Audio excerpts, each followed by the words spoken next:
Let's jump right in. This is a video about my demands of the people who love me. If you love me and you make the decision that you want me in your life, there are things that I demand of you when I am in my worst bipolar manic states, particularly when I'm raging and or prone to raging. And these are non-negotiables, and the choice is 100% up to you.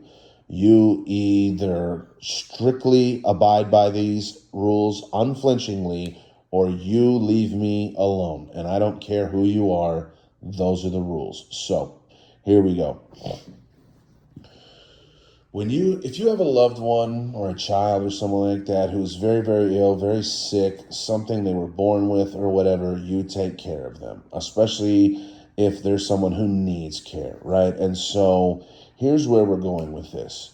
When your child is particularly sick, when their sickness, whatever it may be, is flaring up and acting up, and we're going to go back to that word, you do what you can do to make it better, and you also avoid doing anything to make it worse. So, for example, if you have a child or a loved one who has diabetes, then when that person's blood sugar gets low, which is what their illness does to them at times, there are certain foods and drinks and fluids and liquids and shit that you will want to put in their bodies.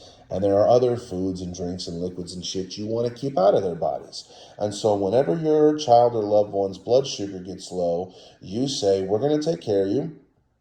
And we are going to put A, B, and C in your body. And we are going to keep X, Y, and Z out of your body. That's what we're going to do 100%, right? I have a friend of mine who she has ulcerative colitis, Crohn's, very, very severe. She ended up having a total colorectomy, ileostomy. Listen, they completely took out her entire small intestine. She very nearly died from her Crohn's. It was very, very serious. She was unbelievably sick. It was like having cancer, the infusions she would have to have and stuff. And anyway, this surgery to remove her entire lower intestine, it has saved her life. Point being, it's very, very serious, the illness. Now, allow me to pause 1 second. My mouth is dry. Please and thank you. They have a term, and I mentioned it earlier. They have a term in this Crohn's ulcerative colitis world called flaring, because they go into flares. And what happens when they go into flares is basically, and it's part of, this is just what Crohn's does, your body basically attacks itself and tries to destroy itself in the intestinal, colon, stomach region, and all of the foods and liquids that you normally would be able to eat or put in your body, you eat the wrong thing, and oh my God, you get internal bleeding, incessant diarrhea. I'm talking literally like double-digit bathroom trips per day. And it's hell, it's torture, it's like dysentery and shit. When you're in a flare, you're doing real fucking bad. So if you're that person's loved one, if you're their spouse, their significant other, their parent, their sibling, when they are in a flare, you absolutely, unequivocally do all of the things you know to do to help make it better. And you absolutely, unequivocally avoid anything that would make it worse. But see, for mentally ill people, especially people with rage, there's this huge disconnect where people don't understand that my rage is the exact same as my homegirl's flaring and internal bleeding and all this shit. She didn't ask for it. It's not her fault. I didn't ask for it. It's not my fault.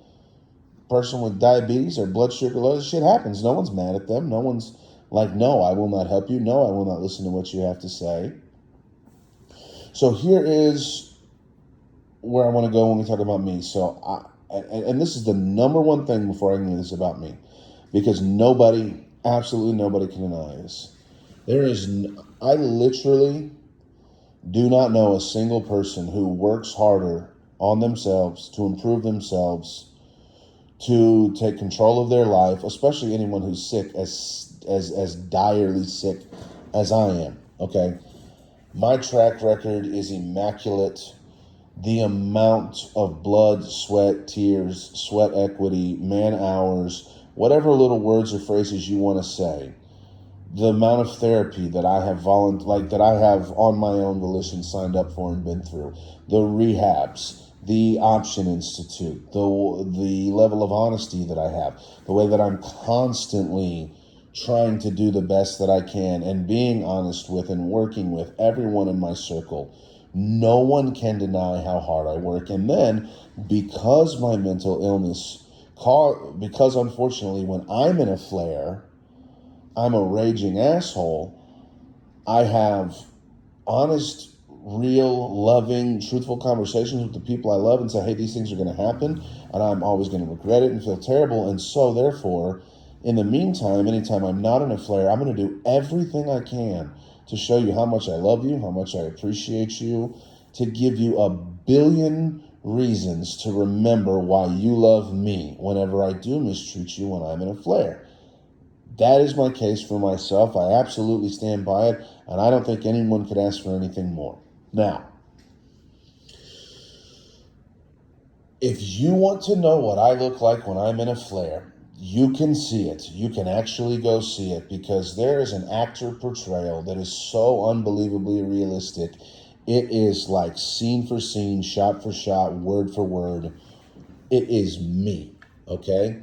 And it's the scene in Breaking Bad where Tuco Salamanca is meeting Jesse and Walt, and he's got a couple of his henchmen with him. And one of his henchmen speaks out of turn, in Tuco's opinion.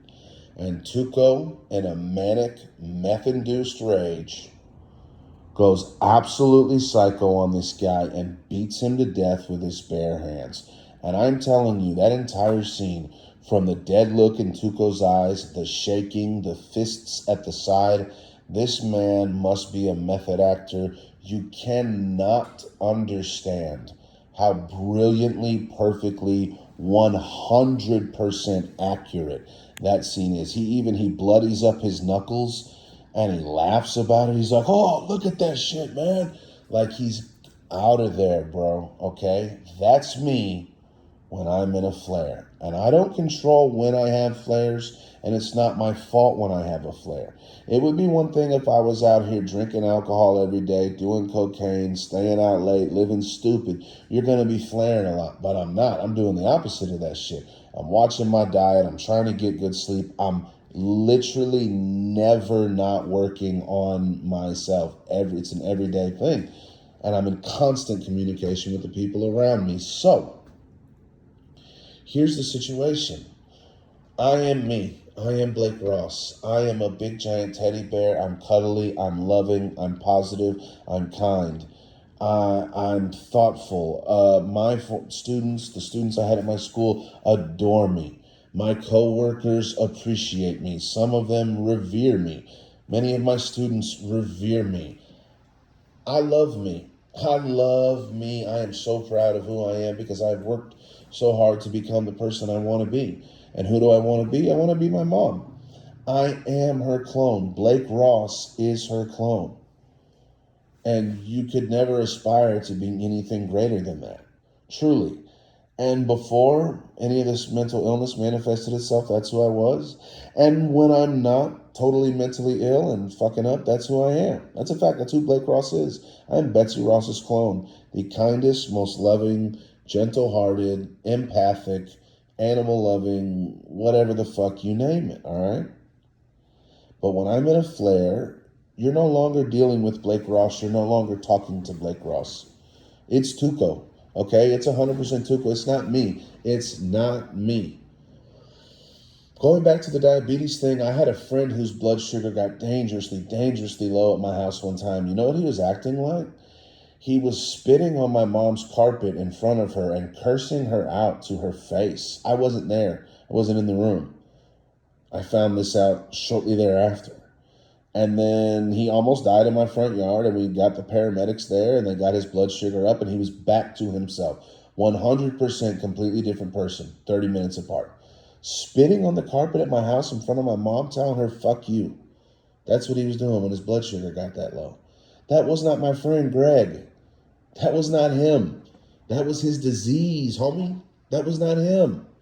And so when I am raging, I am not me. And so When I give you a specific list of things to do, and when we've had 8 million fights during my rages, and when we have the same exact fight over and over and over, and when you have this indignant, you're not going to treat me this way, you're not allowed to talk to me this way, you're not going to yell at me, you're not going to raise your voice to me, you're not going to curse at me, you're not going to insult me, you are hurting me.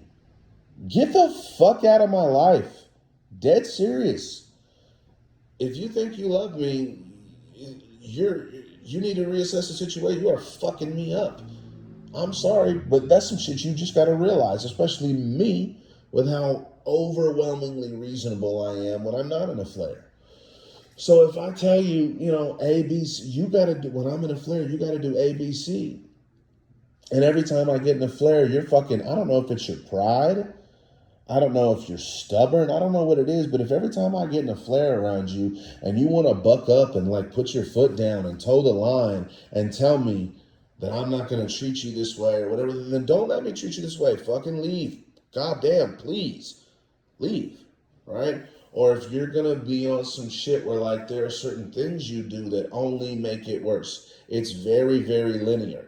When you're speaking with and dealing with Blake, you can say and think and feel anything you want, and he will be so understanding of you and like do anything to work with you. When you're speaking to methed out manic Tuco, there is no reasoning. Stop trying to reason. Stop trying to do whatever the fuck you think it is you want to do. You think it's going to work out. Follow the fucking game plan. Write it down. Abide by it unflinchingly. Do the things that calm Tuco down. Do not do the things that wind him up. It doesn't fucking matter how right you think you are. This isn't about you. You narcissistic fucking prick. You would never do this to a sick person with any other malady. But you can't wrap your mind around that this rage, this person you're talking to who's mistreating you, and yes, you are being mistreated. It's not cool. Get over it. They can't help it. Yeah. If you can't get over it, if you have to, if you literally cannot bring yourself to go, you're right, when Tuco comes out in My Loved One, I need to do A, B, and C because that's what's going to calm them down. If your pride or your stubbornness or your need to be right is so great that you cannot help but press all the wrong buttons and make it worse every single time, you're killing your loved one and you need to leave them alone until you learn how to change. That's the bottom line. That's the end of what I have to say, period.